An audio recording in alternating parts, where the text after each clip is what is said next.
आप जीते हो 10 लाख रुपए की केबीसी की लॉटरी। लिंक पर क्लिक करके अपने पैसे लें।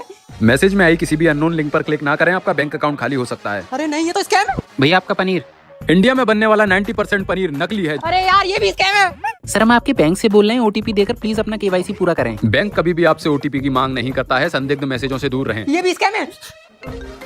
ये आईपीएस ऑफिसर की कॉल मेरे पास क्यों आ रही है? सावधान, अगर आपको अनजाने नंबरों से सीबीआई, आईपीएस जज की कॉल आती है तो वो साइबर अपराधी हो अरे सकते ये भी हैं। स्कैम है। अरे ये जूस है या चीनी का पानी? देश में जूसेस के नाम पर खतरनाक केमिकल मिलाकर बेचे जा रहे हैं। अरे ये भी स्कैम है।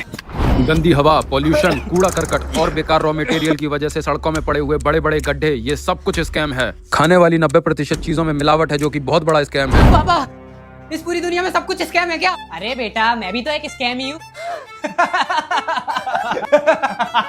खाने वाली हवा, पॉल्यूशन से मिलावट है, जो और इंडिया में बनने वाला कहीं आप और मैं, हम दोनों भी तो स्कैम नहीं है।